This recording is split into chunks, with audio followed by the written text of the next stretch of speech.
Hello YouTubers, Rogue Jr. here, and in today's video I'm going to teach you guys how I actually edit and render my videos for YouTube. So the program I use to actually edit and render is Sony Vegas Pro 13, and the software I use to record is Elgato software with my Elgato HD60 Pro and this software right here. So there are many ways to record your gameplay footage. I'm thinking about programs like DxStory, Fraps, Bandicam, XSplit, OBS. Those are all programs that you can use, and depending on the strength of your system, some programs may be more appropriate or not, because some programs actually hinder your performance heavily and some don't. And if you have an NVIDIA video card, you can also use Shadowplay. So that's something that's a little bit interesting. The thing I like about using a capture card is that it has little or no hindrance on my computer performance, and I record in 1080p and 60 FPS, and it's got beautiful quality. So, but it is a little bit expensive, so if you just rather go with a free program, you can do that too. So now, Sony Vegas is not a free program. It costs money, but it is a very good editing software. I'm not the best at using it, but I can get around pretty good, and I think that the quality of my YouTube videos is actually pretty good. So I'm going to show you guys how I render and edit them for YouTube.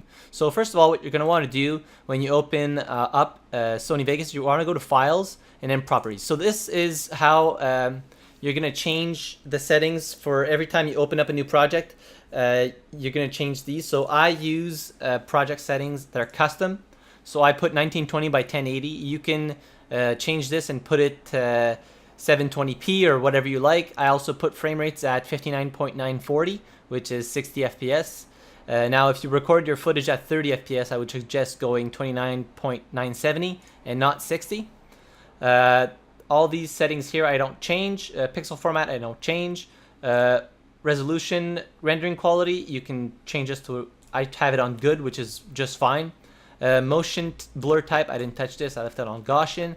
And the de-interlace method, I turned this off to none. And you can just check this right here to start all projects with these settings and go apply. For the audio, I didn't change anything. If you want to mess around with the audio sample rate, it might make the files a little bit smaller, and if you put it to like 44,100 hertz, you're not going to see a very big difference in the audio quality, but you're going to see a little difference in file size if you don't have much disk space. So those are the things that I changed in these project properties.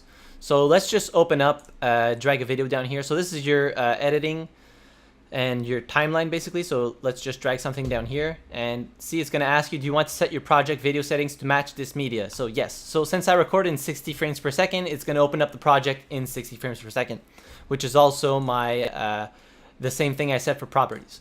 So now that you have the video up, you have your actual video footage, and then you have the audio. So the thing I actually don't like, well, I can't get it with Elgato, is have 3 different audio lines. So when I was recording with DxStory, I actually had 3 audio lines, one for TeamSpeak, one for my own voice, and one for the in-game sound. So, but with Elgato, I have to actually have one for the TeamSpeak and the in-game sound, and one for my voice, which I didn't put the voice in here. I didn't import it.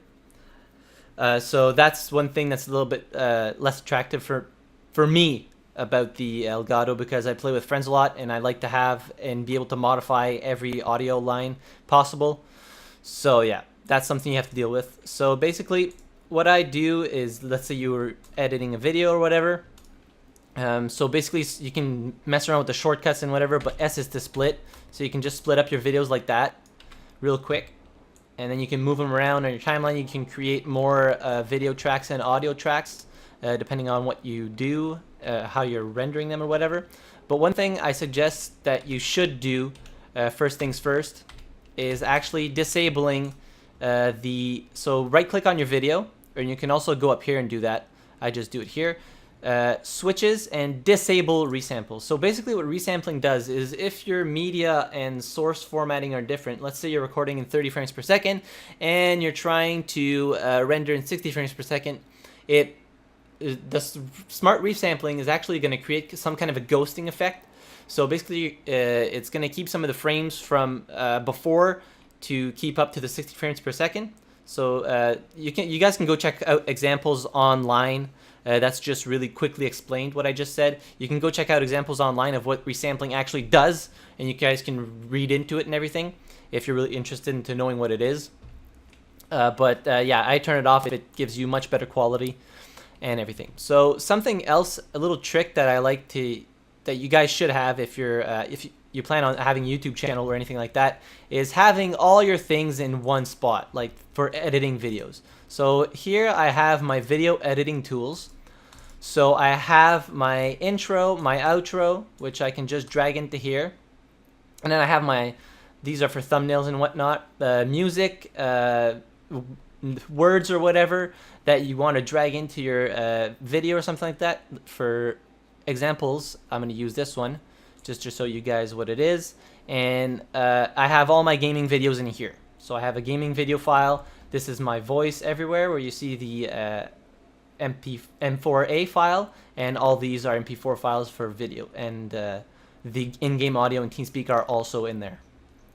So yeah, I suggest having all your things in one spot. It just makes it a lot easier for you to navigate, and it makes everything a lot quicker instead of going around and trying to find everything that you need to actually make the video. So let's just say I'm going to move this here, drop the intro up in here, and put that back here. I'm just going to split part of it and delete that. And here we go. And then just grab my outro and slide it here. So you guys, I'm not going to explain how to make outros and intros. This is not the purpose of this video. It's just to show you guys how I actually render my videos. So you can modify the opacity of the video.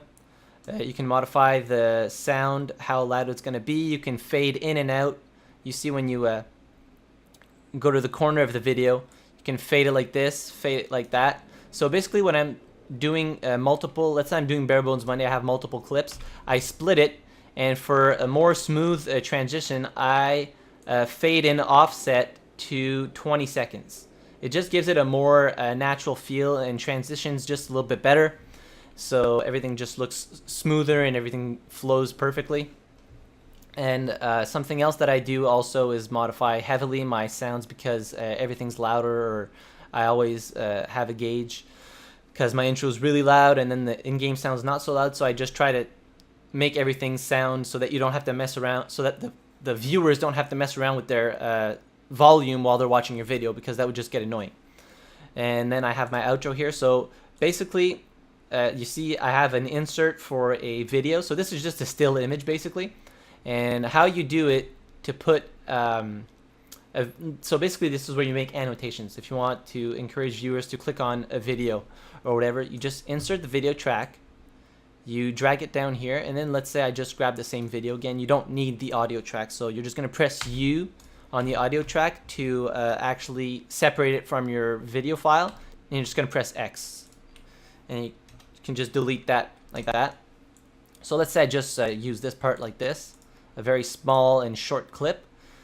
I'm gonna just, and this, you can crop it. See, right now it's overlaid on top of my actual outro, but you can crop it so that it fits directly into your outro. So how you're gonna do this is you're gonna click on this little button right here, Event Pan Crop, and then you're gonna zoom out and you're gonna stretch it like this, and it's gonna go down in size. Basically, just do it until it fits your little box right here. Right now it's not very well. Just gonna bring it up bigger a little bit. See, right now it's just fitting perfectly into that little box, and you close it and it's going to stay like that for your whole, when it renders out and everything. And then you're going to be able to put an annotation on there and whatever previous video, and then people are going to be able to click on that and it's going to redirect them to that video, which is a very helpful tool if you want to encourage viewers to go and look at some older videos or playlists or whatever. So something else that I do is actually the video effects. So the first video effects I put on is the color corrector. So you can just drag this down and drop it on here. And I just put the saturation to 1.2. It gives the colors a little bit more of a pop. It just makes the colors more vibrant and everything. So that's what one of the filters I use, well, the video effects. The second one I use is levels. So basically, if you guys don't know, RGB is actually red, green, and blue. So that's how televisions and computer monitors display colors. So basically, they both use televisions and computer monitors both use different technologies to actually display red, green, and blue. So basically, all the colors that you can see. So depending on what you're making your videos for, if you're making them for television or computer viewing, you're gonna want to use either Studio RGB to Computer RGB or Computer RGB to Studio RGB. Sorry. So I'm mostly make gaming videos, so I use this filter right here, well, the video effects for Computer RGB. Pardon, that word is messing me up for some reason. And this way, it just makes the colors pop even more when you watch it on a computer. If you put Studio RGB, it's going to make everything look more washed out and faded. You see how it changed right there? If I put it back like this, everything's more vibrant and pops out even more. And if I put it back like this, everything's just faded and washed out. So it's not, to me, it's not very, it doesn't look very good. So I use Computer RGB. The third video effects I use is sharpen. So I drag down the default one, and right now, okay, it looks not really good, but tone that down a little bit to 250. And when you watch the actual video, like I'll give you guys an example. Just gonna turn this down a little bit. You're gonna see that the edges and everything just look more crisp. Like right now, it kind of looks weird because it's not rendered, and this actual format is a lot smaller than the final footage is gonna look like. It's a lot smaller because this is not 1080p, obviously. But when I render it out, it actually looks really good. So I put sharpen on there. I've started using it recently. Before that, I didn't actually put sharpen. I just used the first two video effects. So, and now what you're gonna want to do, well, always save your projects, obviously, because you won't want to be losing that. Oh yes, I forgot about this part. You can actually add still images to overlap. A little bit the same principle as this for the outro. You can just drag it on top. I'm just gonna add another video track right here real quick. So insert video track, and I'm just gonna drag it up top. Drag it like this. So let's say I want to just insert this here, like that. See, dice please. Something frustrating happens. Well, you can just pan that and crop that and just move it higher up or anything, depending on. So basically, it's just an image. See. So I can just do that like that and actually move it up and down depending on where I want it on the screen. So that's something you can mess around with if you want to add words onto your videos or stuff like that, or anything else. That's something that you can do. So as I was saying, always save your files and your projects in case Sony Vegas crashes or something. You don't want that happening. Now you're pretty much ready to actually render the video. As I said, don't forget to disable resampling. So if you want, you have to do it for each individual clip. There's no way in Sony Vegas to actually set it up so that by default it's turned off. So you have to select only the video clips and go switches and disable resampling. If not, it's not going to work. So you can't actually select it like this. You can use the select tool here. No, that's not it. Somewhere around here. I forget where the select tool is. I never use it. I just click control and then go switches and disable resampling.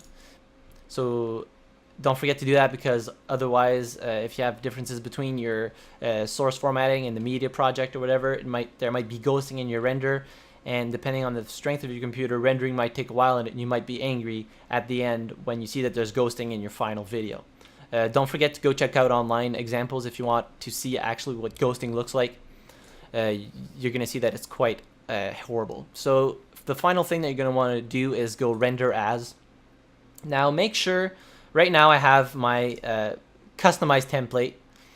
I customize my own template to actually render to whatever I want. So if I show you guys all the different types of video things you can actually have in here, it's just crazy. The one I used and modified was this one, Sony AVC MVC MP4, and then you just go customize template. And how I customized it is I put it to 59.94. I turned the bitrate all the way up, I went to encode mode. You can either use your CPU or your GPU only. I use automatic, so it uses whatever it needs, and I turn off enable progressive download. And that's basically my custom rendering settings. So you can just save them, the template, change the name, save the template to whatever you want, and put it as your favorites. And then when you go show favorites, you have that template only. So you just click on it and you can go render. And one thing you want to make sure that you don't have clicked is render loop region, because let's say sometimes you do this by accident, you have a loop region right here. So it's basically when you go render as and you have that checked off, it's only going to render that part of the video. So just make sure that you don't have this checked. And then when you go render, Sony Vegas is, well, name your file to whatever you want, and then go render, and it's going to start rendering your video out into a wonderful YouTube video that you're going to be able to upload, and it's going to look great. So yeah, I hope this tutorial helped you guys a lot. I've been using Sony Vegas for about a year now. It's been working great. I just love this program. It's quite easy to use, and you can mess around with it a lot more if you want and start looking into all the different things that you can do with it. This is just a short tutorial to show you guys how I render my videos. Of course, there's a lot more depth to the program than I actually showed. But yeah, that's about it for today's video. I hope you guys enjoyed this little tutorial video, and thank you very much for watching. I really appreciate it, and I will see you guys in the next video. Have a good one.